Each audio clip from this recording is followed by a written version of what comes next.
আচ্ছা কনসে আল্লাহ বড় না মানুষ বড়? ধরো গাদা, তুই কার হাতে কার জোড়া দেশ? কোড়ায় আল্লাহ আর কোড়ায় মানুষ।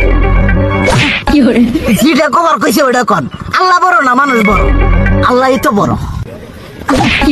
আল্লাহ বড়, তাহলে আল্লাহর কথা না হইনা মানুষের কথা শুনেন কে? কি কইতাছস? কি আর আল্লাহর কথা মানে না মানুষের কথা মানে? হ্যাঁ, কি আর মানুষের কথা শুনেন তাই না?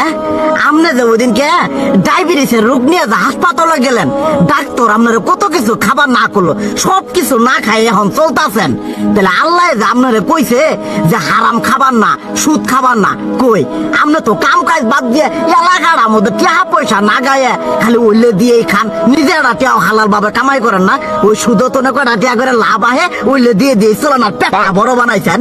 শুনেন একটা কথা কই, হারামের কোনোদিন আরাম নাই। হালাল পথে রুজি রোজগার করেন, প্রয়োজনে এড়া বেলা কম খায়েন, তাও শরীর পিণ্ডও ভালো থাকবো, কোনো রোগ বেদ হবো না, আরামও পাবেন, আল্লাহও খুশি থাকবো। তুই আমার এইভাবে বুঝাবি আগে কইলি না কে? আসলে এই বিষয়টা তো আমি কখনো মাথায় এইভাবে নেই যে আমাদের কখনো ডাক্তার নিষেধ করলে ঠিকই আমরা নিষেধ মানি, কিন্তু উপর আল্লাহ যে কত কিছু নিষেধ করে দিয়ে সেটা মানি না।